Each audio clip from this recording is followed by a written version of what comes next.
पद्धति चाष करूँ कम खर्च आप चाष करें। तेणु आम जो प्रचेषा आरंभ करूँ जे जैविक पद्धति चाषी भाई मैंने चाष करके लाभवान हूँ से सर आम गोटे सीरीज ऑफ ट्रेनिंग प्रोग्राम आरंभ करूँ जो थे फेज बाय फेज आम चाषी भाई मानक विभिन्न प्रकार चाष जमीक सर किसी चाषी भाई मैंने जो मैंने धान चाष कर जैविक पद्धति केमती धान चाष करेंगे, जो मैंने फसल चाष कर जैविक पद्धति केमती करेंगे कि जो मैंने माछ चाष चुंगुड़ी चाष। नमस्कार, जय जगन्नाथ। मु ओडिया पुओ बलराम आशार समस्त चाषी भाई मान को मु सदा बेले पोल्ट्री उपर वीडियो पकई आसे। मो वीडियो की सब चाषी भाई माने ठीक से टाइम दे देखती। तो आज आउ एक नुआ चाष उपरे जड़े आमर भाई ट्रेनिंग देवे जहाँकि से सबू चाष भी ट्रेनिंग दे पारे। आसतु से भाई बुझी नवा से भाई क्यों जिनस बेसी दायित्व दे ट्रेनिंग दूसरे से कौ चाष बुझेबे आमर सबू चाष माने एग्रीकल्चर टार धरी पोल्ट्री टार धरी आमर फिशरी सबू चाष से भाई बुझेबे। तो आसतु बर्तमान भाई बुझी नवा। अच्छा, प्रथम भाई को पचारिया भाई नामटी कौन? अच्छा भाई आप नामटी कौन कहले? प्रणाम, नमस्कार। मो ना डॉक्टर अमरेश चंद्र नायक। अच्छा, आमे गोटे बर्तमान गोटे मुहिम आरंभ करिछु ऑल ओवर ओडिसा रे सारा ओडिसा रे आमे चाषी भाई मानकू केमिति जैविक पद्धति रे चाष करिकरी से माने लाभवान हेई परिबे ता ऊपर आमे ट्रेनिंग दउछु। जे गुडाय समय चाषी भाई मानक मन रे धारणा थाए जे जैविक चाष संभवपर नुह किंबा सबु चाष पई जैविक पद्धति रे चाष करिबा संभवपर नुह। मु कहबी आज्ञा आपण जैविक पद्धति रे केवल धान चाष पान चाष बा आखु चाष नुह सबु प्रकार चाष हेई परिबो। ता छड़ा आपण चाहिए जैविक पद्धति रे आपनकर एक्वाकल्चर रेंज रो चाष माने जोटा कहूची माछ चुंगुड़ी इत्यादि भी करि परिबे एवं जैविक चाष रे आपण कुकुड़ा पालन भी करि परिबे, पशु पालन भी करि परिबे। मन रखो कुकुड़ा पालन भी जैविक सार रे हेई परिबो, ट्रेनिंग रे हेई परची, माछ चाष भी हेई परिबो, सब हेई परिबो। अत वर्तमान भाई कोंदु तो जैविक पद्धति रे चाष करबा द्वारा चाषी भाई मान को भितर जो गोटे भ्रांत धारणा थाए जे जैविक पद्धति रे हेई परिबो नाही बा बहुत कॉस्टली हबो। मु कहबी जे जैविक पद्धति रे आपनकर जो ट्रेडिशनल बा पारंपरिक पद्धति रे चाष करूचंती ताटू कम खर्च रे आपण चाष करि परिबे।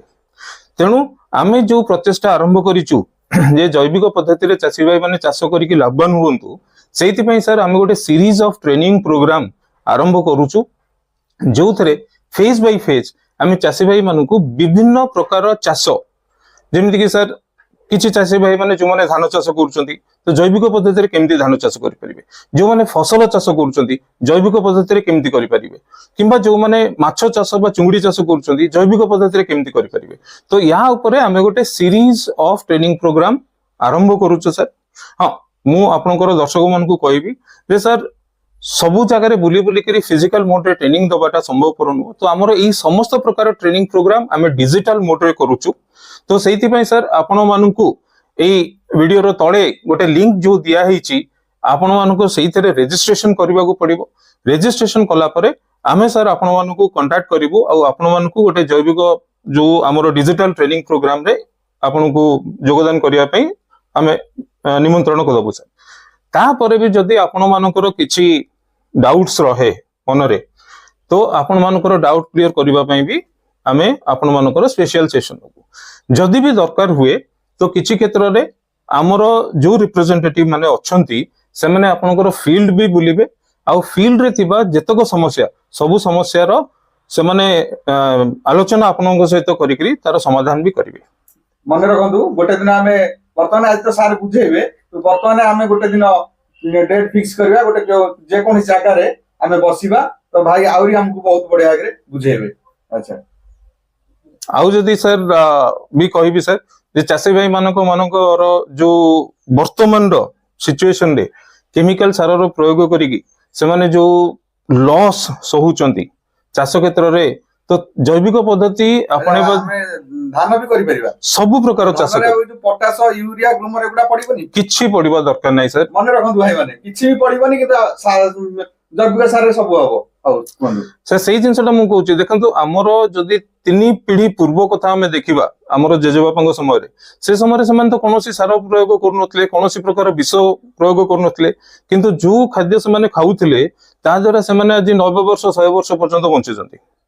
किंतु वर्तमान जो जैविक सार प्रयोग होउची ता द्वारा जे ଚାଷୀ ଭାଇ ମାନଙ୍କର ଲସ୍ ହଉଛି ବୋଲି ମୁଁ କହୁନି ସାର୍, ଆମର ଏଣ୍ଟାୟାର ସମାଜରେ ତାର ଗୋଟେ ବହୁତ ବଡ ଇମ୍ପାକ୍ଟ ଆସିଛି କି ଆମର ସ୍ୱାସ୍ଥ୍ୟର ଅବନତି ଘଟି ଚାଲିଛି। ତେଣୁ ସାର୍ ବର୍ତ୍ତମାନଠୁ ଯଦି ଆମେ ସଚେତନ ନ ହବା ତାହେଲେ ଆଗାମୀ ଦିନରେ ଆମର ଅବସ୍ଥା ଆହୁରି ଶୋଚନୀୟ ହବ। ତେଣୁ ସାର୍ ମୁଁ ଚାଷୀ ଭାଇ ମାନଙ୍କୁ ଅନୁରୋଧ କରିବି ଯେ ଆପଣ ମାନେ ଥରେ ଏଇ ପ୍ରୋଗ୍ରାମ ପାଇଁ ରେଜିଷ୍ଟ୍ରେସନ କରନ୍ତୁ, ଆମର ଟ୍ରେନିଂ ପ୍ରୋଗ୍ରାମ ଆଟେଣ୍ଡ କରନ୍ତୁ।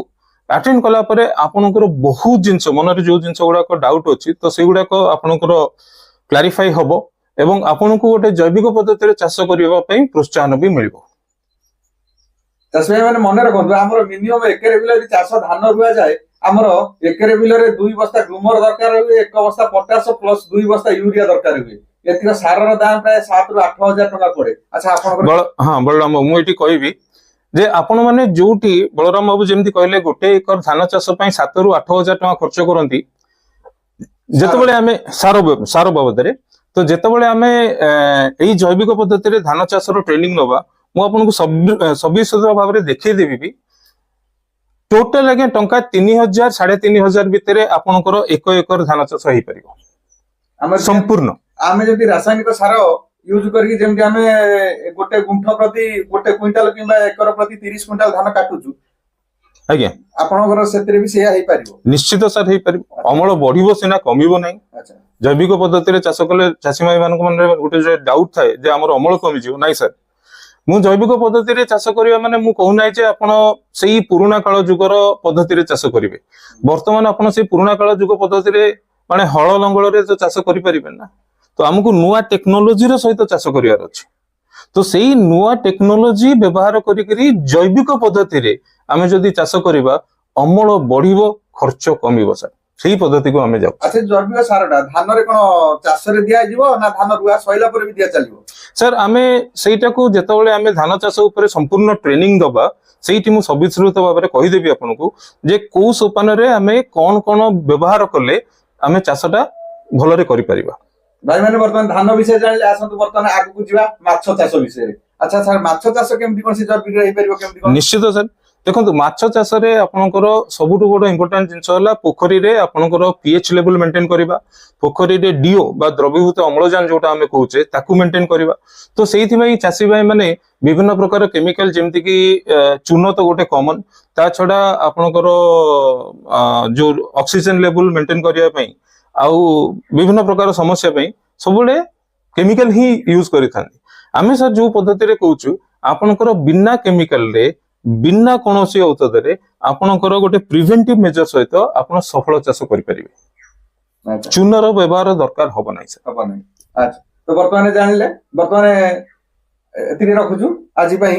ଆଉ ଆମେ ଆଗକୁ ବି ଆପଣଙ୍କୁ ଅଲଗା ଅଲଗା ଜାଗାରେ ଯୋଉ ମିଟିଂ ହବ ସେଠି ସାରଙ୍କ ସହିତ ଭେଟିବେ। ତ ଆଜି ପାଇଁ ଆମେ ସେତିକି ରଖୁଛୁ। ଅମରେଶ ସାରଙ୍କ ସହିତ ବହୁତ ଏତିକି ସମୟ ଆମେ ବିତେଇଥିବାରୁ ଧନ୍ୟବାଦ। ତ ରଖୁଛି, ନମସ୍କାର। ଓଡିଆ ପୁଅ ବଳରାମ। ନମସ୍କାର।